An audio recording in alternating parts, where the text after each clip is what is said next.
तो साल 2026 शुरू हो चुका है एंड इतने ही दिनों में हमने एक बहुत ही वाहियात फिल्म देखी ली है ऑलरेडी, जिसका नाम है राजा साहब। लेकिन आज का ये वीडियो इस बारे में नहीं है, बल्कि आज का ये वीडियो इस बारे में है कि किस तरीके से 2026 में बॉलीवुड के पास वो सारी कैपेबिलिटीज है एंड वो सारे रिसोर्सेज है जिसके चलते वो साल 2026 में छा सकता है पूरी तरीके से। एंड इस वीडियो में मैं उसी के बारे में बात करना चाहूंगा।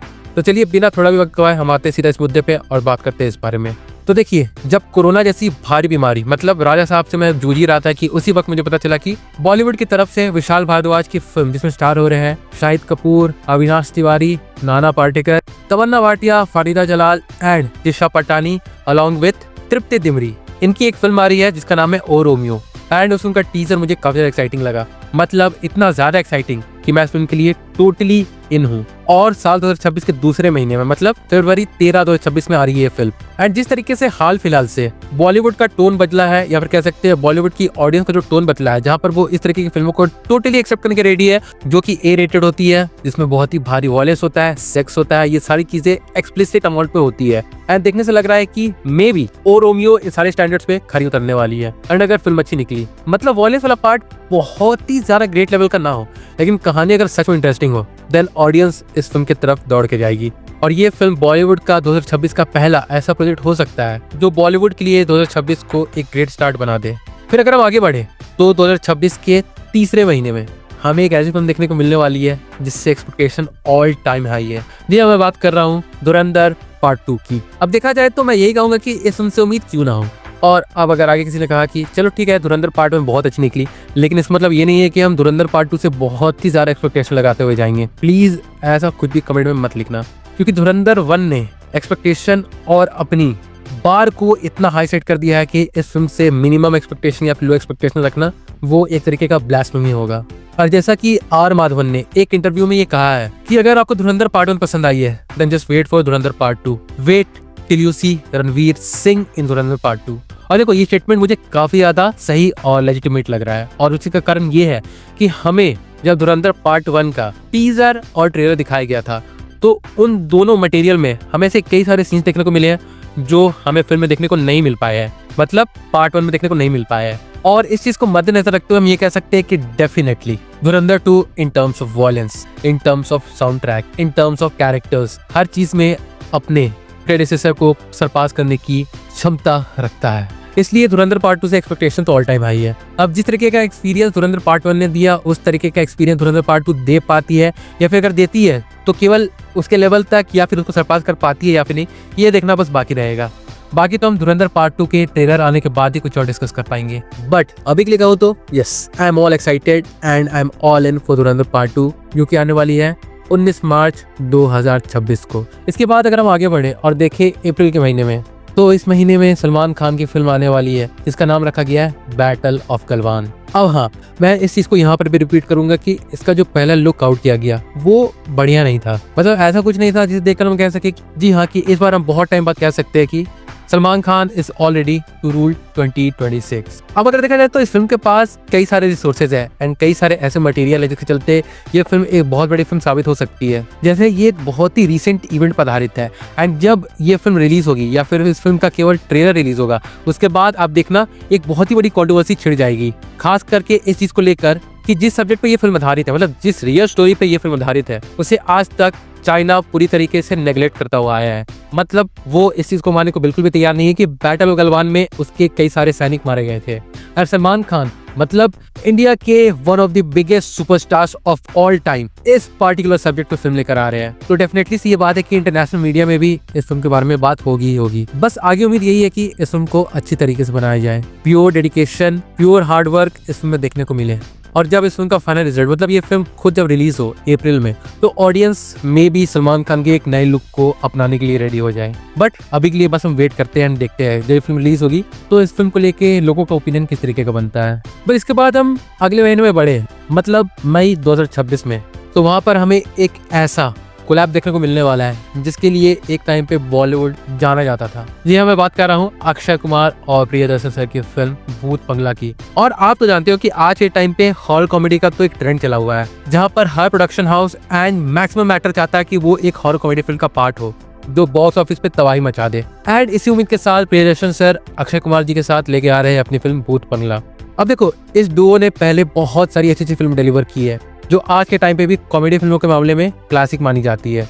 लेकिन आप एक चीज नोटिस करना, जो मैक्सिमम प्रियदर्शन सर की फिल्में होती थी उनमें जो स्क्रीन प्ले होते थे या फिर जो डायलॉग्स होते थे उसे नीरज वोहरा जी लिखते थे। बट जैसा हम जानते हैं कि he is sadly no more. And जैसा हमने प्रियदर्शन सर की पिछली बॉलीवुड फिल्म हंगामा 2 के साथ देखा था कि वो फिल्म कितनी ज्यादा वाहियात थी, तो मुझे इस बार भी भूत बंगला के लाइक राइटिंग वाले पार्ट में थोड़ा सा संदेह है। बट फिर भी वेट करते हैं जब तक इस फिल्म का कोई मटेरियल आउट ना हो जाए जहाँ पर हमें इस फिल्म के कुछ डायलॉग सुनने को ना मिल जाए, तब तक हम थोड़ा बहुत होप रख लेते हैं। एंड जब ये फिल्म रिलीज होगी फाइनली मई 2026 में, तो देखेंगे किस तरीके का हाइप इस फिल्म के अराउंड बनता है। एंड फाइनली फिल्म रिलीज होने के बाद लोगों का ओपिनियन अगेन इस फिल्म के अराउंड किस तरीके का बनता है, इसलिए तब तक के लिए बस हम वेट कर सकते हैं। So let's just wait and hope for the best. वैसे आगे अगर देखा जाए, मतलब जून और जुलाई के मंथ में अगर देखा जाए, तो वैसे कुछ खास फिल्में देखने को मिल नहीं रही है। जहाँ पर जून में है जवानी तो इश्क होना ही है, जिसमें वरुण धवन, पूजा हेगड़े, मृणाल ठाकुर, जिमी शेरगिल, ये सारे एक्टर्स देखने को मिलने वाले हैं। और जहाँ तक हमें पता है कि ये एक डेविड धवन की फिल्म है, तो मे भी हो सकता है ये फिल्म एक रीमेक हो या फिर किसी और फिल्म की कॉपी हो या फिर कुछ भी हो सकता है।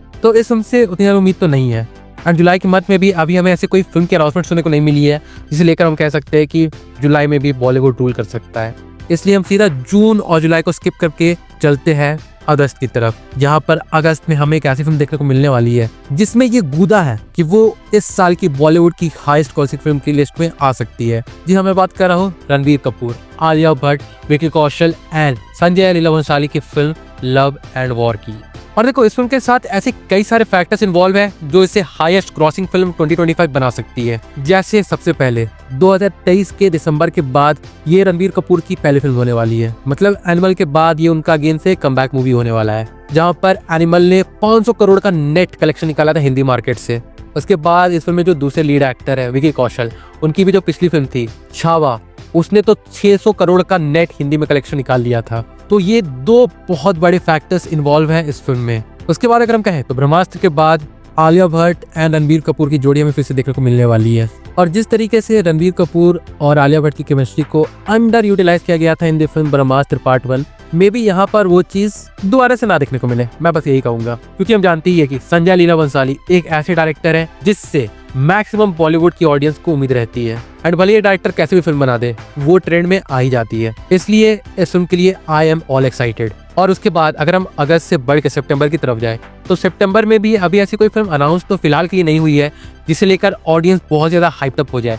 इसलिए सीधा हम सितंबर को क्रॉस करके आते हैं अक्टूबर के मंथ पे, जहां पर अक्टूबर में रिलीज होने वाली है अजय देवगन की one of the most anticipated movie और बॉलीवुड की one of the most successful franchise Drishyam का पार्ट 3। अब बात हो दृश्यम पार्ट 1 की या फिर बात हो दृश्यम पार्ट 2 की, दोनों ने अपनी कहानी के साथ ऑडियंस की एक्सपेक्टेशन को केवल और केवल बढ़ाया है। इसलिए इस बार भी उम्मीद यही है कि दृश्यम पार्ट 3 के साथ अगेन अजय देवगन रूल कर सकते हैं। एंड जिस तरीके से 2022 में दृश्यम 2 ने बहुत सारे रिकॉर्ड्स बनाए थे बॉक्स ऑफिस पे, उम्मीदें तो उसी लेकर यही लगाई जा रही है कि Drishyam part 3 is also going to create history in the box office. बस अब देखते हैं, जब फिल्म का कोई मटेरियल आउट हो जाए तो उसके बाद धीरे धीरे लेकर फिल्म को लेकर ओपिनियन कैसा बनेगा वो उसके बाद ही हम डिस्कस करेंगे। बट अभी के लिए तो yes, I am all excited for Drishyam part 3 as well. अब देखो, यहाँ पर मैंने बात कर ली फरवरी, मार्च, अप्रैल, मई, जून, जुलाई, अगस्त, सितंबर, अक्टूबर की। बट आगे आने वाला जो महीना है, मतलब नवंबर 2026, उसमें भाई साहब हमें एक ऐसी फिल्म देखने को मिलने वाली है जो कि लिटरली केवल बॉलीवुड नहीं, इंडियन सिनेमा का इतिहास बदल के रख सकती है। इस फिल्म में वो दम है। जी हाँ, मैं बात कर रहा हूँ Ranbir Kapoor, Sai Pallavi, Yash, Sunny Deol, Ravi Dubey, AR Rahman, Hans Zimmer and Nitesh Tiwari द्वारा डायरेक्टेड और नमित मल्होत्रा द्वारा प्रोड्यूस्ड फिल्म रामायणा पार्ट 1 की। अब मुझे लगता है मुझे कम से कम ये तो एक्सप्लेन करने की जरूरत नहीं है कि किस तरीके से ये फिल्म इंडियन सिनेमा की डायनामिक्स को टोटली चेंज कर सकती है, कि इस फिल्म के अंदर ऐसी क्या खूबियां हैं या फिर इस फिल्म को लेकर किस तरीके का हाइप है, ये मुझे जस्टिफाई करने की जरूरत बिल्कुल भी नहीं है। Without any promotion this movie is going to rule in India, क्योंकि इस मूवी का जो PR है वो ऑडियंस खुद करेगी। बस एक छोटी सी होप है, ये फिल्म अच्छी निकल जाए, उसके बाद हम हिस्ट्री को बनते हुए देखेंगे। ये जो रिकॉर्ड अभी हम देख रहे हैं ना, जो रणवीर सिंह ने धुरंधर के साथ क्रिएट किया है 850 करोड़ का, जो कि मे भी 900 करोड़ का भी हिंदी नेट कलेक्शन कर सकती है, उसका रिकॉर्ड रामायणा पार्ट 1 तोड़ देगी इजीली। फिर उसके बाद तमिल, तेलुगु, मलयालम, कन्नड़, जो लैंग्वेज बोल दो, this movie have the potential to rule every single market of Indian cinema। उसके बाद उम्मीद बस यही रह जाएगी कि इंटरनेशनल मार्केट में ये फिल्म कितना दूर जाने वाली है। इसलिए यहाँ पर भी हम बस होप करेंगे एंड वेट करेंगे जब रामायणा पार्ट 1 नवंबर मतलब दिवाली के मौके पर रिलीज होगी, एंड देखते हैं उस वक्त तक जो भी मटेरियल इसमें का आउट होगा वो किस तरीके का हाइप जनरेट करता है। So yes, let's just wait and hope for the best. और फिर साल खत्म होते होते हमें देखने को मिलेगी एक और फिल्म जो कि होने वाली है Maddock supernatural horror comedy universe जो भी कह लो, उसकी अगली फिल्म जिसमें हमें देखने को मिलने वाली है अनीत पड्डा। जी हाँ, वही सिंगारा वाली। एंड ये फिल्म इस यूनिवर्स को और आगे ले जाकर स्टैब्लिश करेगी। और देखो, मैंने एक वियर्ड सा पैटर्न नोटिस किया है मैडॉक हॉरर कॉमेडी फिल्म के साथ। जब भी वो कोई ऐसे एक्टर्स या फिर कोई ऐसी नीश में अपनी फिल्म को लेकर आते हैं जिससे ऑडियंस बहुत ही ज्यादा अच्छी तरीके से वाकिफ नहीं है, तो वो कुछ अच्छा ही क्रिएट करते हैं। फॉर एग्जाम्पल स्त्री पार्ट 1, भेड़िया पार्ट 1 या फिर मुंजिया। इसलिए मुझे थोड़ी बहुत उम्मीद है कि शायद शक्ति शालिनी के साथ वो अगेन कुछ अच्छा ही क्रिएट करेंगे। जहाँ पर अगर कुछ कहना हो मुझे इस फिल्म के मेकर से, तो मैं बस ये कहूंगा कि प्लीज इस बार किसी भी वे में ट्रेंड में चल रही चीजों को लेकर अपनी फिल्म में कोई भी ऐसा डायलॉग इन्वॉल्व मत करिएगा जो जब तक फिल्म आए तब तक वो ट्रेंड भी खत्म हो जाए, क्योंकि एट दी एंड वो बहुत ज्यादा क्रिंज लगता है। और हाँ, अपने फिल्म के फर्स्ट हाफ को इतना ज्यादा भी लो ग्रेड या फिर इतना ज्यादा नीचे स्टैब्लिश मत करिएगा जहाँ पर सेकंड हाफ आते आते ऑडियंस टोटली एग्जॉस्ट हो जाए, जिस तरीके से हमने खावा मूवी के साथ देखा। बाकी अगर यही कुछ चीजें ठीक ठाक से मैनेज हो जाए तो मैडॉक हॉरर कॉमेडी यूनिवर्स या फिर मैडॉक सुपरनैचुरल यूनिवर्स अगेन एक इतिहास को रचने वाली फिल्म को लाकर इंडियन सिनेमा के लिए सामने रख देगी। तो अगर कंक्लूड किया जाए तो यही है कुछ फिल्में मेरी पर्सनल फेवरेट जिसके लिए मैं 2026 में काफी ज्यादा एक्साइटेड हूँ बॉलीवुड की तरफ से।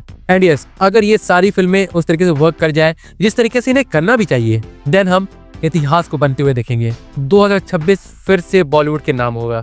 And so with that being said, चलिए मैं इस वीडियो को यहीं पर कंक्लूड करता हूँ। तो मैं अगर देखा जाए तो यही था मेरा एक ओवरऑल वीडियो उस सारी फिल्मों को लेकर जिनके लिए मैं काफी ज्यादा एक्साइटेड हूँ जो कि आ रही है बॉलीवुड की तरफ से। अगर मैंने किसी मूवी को मिस कर दिया या फिर कोई ऐसी मूवी है जिसके लिए आप बहुत ज्यादा एक्साइटेड है तो उसका नाम कमेंट सेक्शन में लिख के जरूर से बताइएगा। मैं देखना चाहता हूँ कि ऐसी कौन कौन सी फिल्में हैं बॉलीवुड की तरफ से जिसके लिए आप काफी ज्यादा एक्साइटेड है। So do drop those Bollywood films name in the comment section. और हाँ, बाकी फिर चलिए मिलते हैं बहुत जल्द एक और नए वीडियो के साथ। तब तक के लिए बाय।